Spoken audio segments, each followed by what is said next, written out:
Ils viennent directement de Chine à bord de ce luxueux paquebot. Presque une croisière privée, le bateau est réservé par la société Caïssa, une filiale de HNA, ce groupe chinois qui a des visées sur le secteur touristique en Polynésie pour sa clientèle. Pour ce premier toucher du paquebot, le ministre du Tourisme représente le gouvernement. Le but est pour lui de baser sur la Polynésie des paquebots pour les futures croisières des touristes chinois. Nous avons des coefficients moyens de remplissage très élevés qui fait qu'on n'a pas suffisamment de chambres d'hôtel classées pour recevoir tout le monde.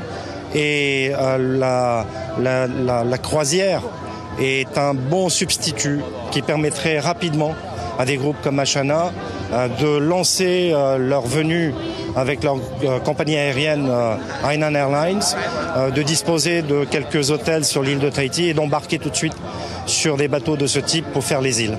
Avec cette masse de touristes, les prestataires font le plein. Certains même, ne pouvant plus répondre à la demande, orientent les visiteurs vers la concurrence. Venant directement de Suva, les passagers ont hâte de découvrir les richesses de Tahiti.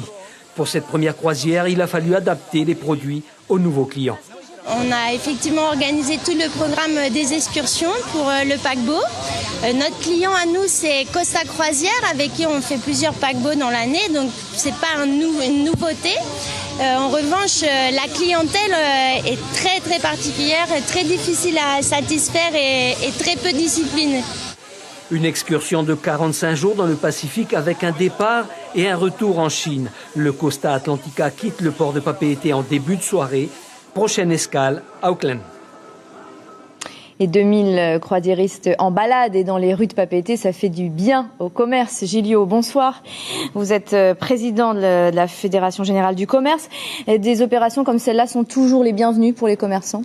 Oui, surtout quand ils arrivent pendant un jour ouvrable, c'est encore mieux. Et quand le soleil est présent également. En tout cas, tous les commerçants étaient très ravis de les accueillir, puisque depuis quelques années déjà, nous acceptons la carte UnionPay, qui est leur mode de paiement déjà depuis pratiquement 2010. Il y a une dizaine de visites de navires comme celle-là et plus à Papeete dans l'année. Les commerçants envisagent d'ouvrir le samedi après-midi. C'est un vœu pieux. On en entend parler depuis déjà très longtemps. Cela va vraiment se réaliser en 2017. C'est un projet que nous avons suggéré parce que ça se fera au sein de Papeete Centre-Ville, qui est une synergie entre la Chambre de commerce, la Fédération du commerce et bien sûr la mairie de Papeete, sans qui ces genres d'opérations n'auraient pas pu avoir lieu, notamment le marché de Papeete, le grand marché de Noël qui aura lieu ce jeudi. Donc il y a effectivement une synergie à créer. C'était déjà avant ouvert le samedi après-midi, mais pas de façon très continue. On avait fait des tentatives, mais là je pense qu'on va recommencer à travailler sur ce chantier pour 2017. Vous dites que le nombre d'effectifs diminue toujours dans le secteur du commerce. En 2016, on est à moins 0,2%. Ça remonte un petit peu par rapport à 2015. On remarque que le centre-ville est déserté par endroits. Est-ce que cela va continuer ? Eh bien, ça dépendra, je dirais, beaucoup du pouvoir d'achat des consommateurs polynésiens. Et il n'y a pas 36 méthodes. Il faut vraiment arriver à créer des emplois, à créer une capacité à consommer. Et tant qu'on est encore dans cette spirale qui est négative, de récession économique, eh ben on n'arrivera pas. Et c'est pas vraiment les CAE qui vont pouvoir inverser la marche. Et donc c'est pour ça que nous avions proposé au niveau de la fiscalité d'alléger la fiscalité du commerce, puisque nous payons une taxe en plus des autres impôts existants, une taxe spécifique pour le commerce, qui oblitère toute la capacité de ce secteur à investir et à créer des emplois.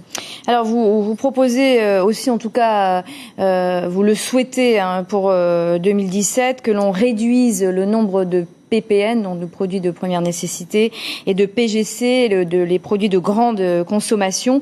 Ils représentent 65% des produits en vente dans les supermarchés aujourd'hui, et c'est un projet qui date depuis plusieurs mois. Est-ce que cela va se réaliser en 2017 ? On l'espère de tout cœur, parce que c'est ce qui va nous permettre de réaliser des marges, parce que vendre 65% de ce que vous vendez dans le magasin qui est quasiment à perte ou sans marge, eh ben, ça oblitère beaucoup et ça pénalise beaucoup les marges qui fondent comme neige au soleil. Et donc, sans marge, les commerces ne peuvent pas réinvestir, ne peuvent pas créer des emplois.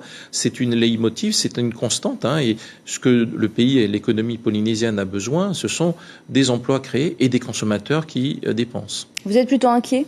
pour la suite? Mais nous sommes volontairement optimistes, la période s'y prête en tout cas, et nous espérons que les demandes et les doléances que nous avons faites au gouvernement seront concrétisées début du premier trimestre 2017. Gilio, merci beaucoup d'avoir répondu à nos questions ce soir.